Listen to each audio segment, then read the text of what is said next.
नमस्कार दोस्तों, आज हम लेके आए आपके सामने chapter number 4 an a friend. ये बहुत ही इंपॉर्टेंट चैप्टर है।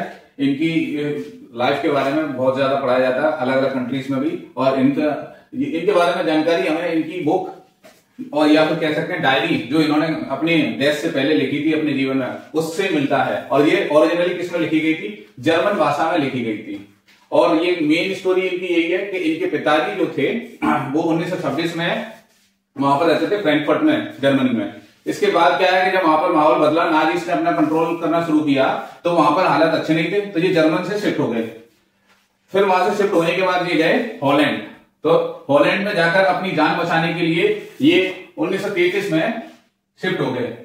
तो वहां से जब ये एक जगह पर छुप के रह रहे थे ऑफिस में वहां पर, और करीबन वहां पर 2-3 साल तक, उसके बाद में मतलब लंबे समय तक 1942 के बाद, और 1945 में इनकी डेथ हो गई। और डेथ के बाद फिर इनके पिताजी वहां से कंसंट्रेशन कैंप से लौट के आए, तो वो केवल इकलौते सर्वाइवर थे जो इनकी घर में जो फैमिली मेंबर थे। इनकी मां थी एडिथ फ्रैंक, फादर थे ऑटो फ्रैंक, सिस्टर मार्गरेट, ये इनके फैमिली मेंबर थे। इनमें से केवल इकलौते इनके फादर जो थे वो इसमें बचे थे सारी हत्याओं में से। तो अब इधर देख लेते हैं इनके शॉर्टकट मतलब शॉर्ट स्टोरी, इनके बारे में एक सारांश, ब्रीफ सारांश कि मतलब इनका जन्म हुआ था 12 जून 1929 में।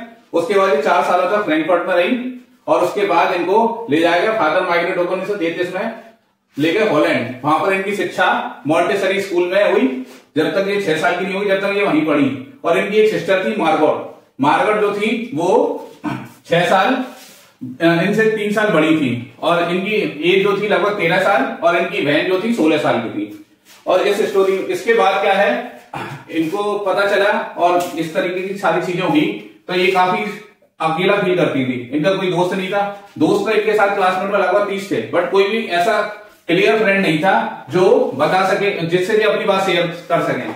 तो इसलिए इन्होंने अपनी डायरी को ही अपना बेस्ट फ्रेंड था, और अपने जीवन की सारी रिलेटेड बातें, इंपॉर्टेंट बातें उसमें लिखना शुरू किया। उसी डायरी के थ्रू हमें पता चलता है कि डायरी में इन्होंने 1-2 इंपॉर्टेंट किस्से बताए कि जब ये प्राइमरी स्कूल में पढ़ा करती थी तो इनकी एक टीचर थी, इनके टीचर थे मिस्टर कीसिंग, और एक नर्सरी स्कूल में पढ़ा करती थी तब इनकी एक और टीचर थी मिसेस क्यूपरस से छोटी क्लासों में जब पढ़ा करती थी तो इन्हें बहुत प्यार मिला।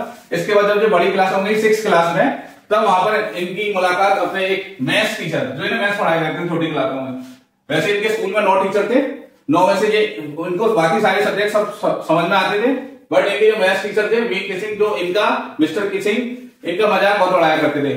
तो ये क्या है, इनको बातें करने की बहुत ज्यादा आदत थी, क्लास में बातें करती थी। क्लास में बातें करने की वजह से इनको क्या हुआ कि एक बार टीचर ने इनको 1-2 बार टोका, टोकने के बाद ये नहीं मानी तो इन्हें सजा दी गई। फिर बाद में उन्होंने सजा दी और इन्हें लेटर लिखने के लिए बोला।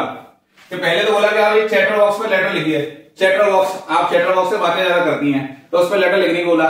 फिर उसके बाद इन्होंने और ज्यादा बातें करी तो टीचर इनसे इरिटेट हो गए, तो उन्होंने इनको फिर दोबारा सजा दी, और सजा दी तो उसमें इनको फिर से दिया गया क्वैक मिस्ट्रेस चैटर बॉक्स पर लेटर लिखने के लिए बोला गया।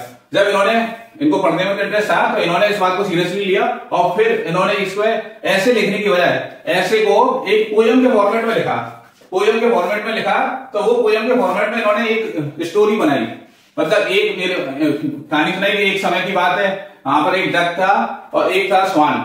उनके 3 बच्चे थे। स्वान ने क्या किया कि वो ज्यादा बातें करते थे, ज्यादा बातें करने की वजह से उन्होंने अपने 3 बच्चों को पीट कर मार दिया।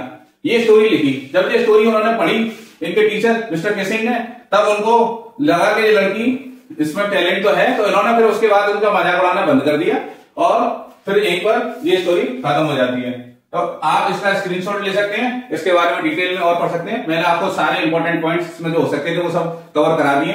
इसमें आपसे पूछा जाता है, बीच में स्टोरीज में पूछा जाता है कि इनकी एक ग्रैंड मदर और थी। तो ग्रैंड मदर क्या था, 1942 के आसपास उनकी डेथ हो गई थी बीमारी की वजह से, और बीमारी की वजह से डेथ होने के बाद उस इनका जो बर्थडे पड़ा था, अगला नेक्स्ट बर्थडे, इन्होंने क्या है उसमें कोई भी सेलिब्रेशन नहीं किया था, और अपनी दादी माँ के लिए एक कैंडल भी जलाई थी। तो इस तरीके से 1945 के आसपास इनकी डेथ हो गई, और उसके बाद इनकी ये स्टोरी, ये बुक जो है कई भाषाओं में कई जगह पब्लिश हो चुकी है। इसमें कई सारी वो आर्टिकल्स और सारी चीजें छप चुकी हैं। Thank you.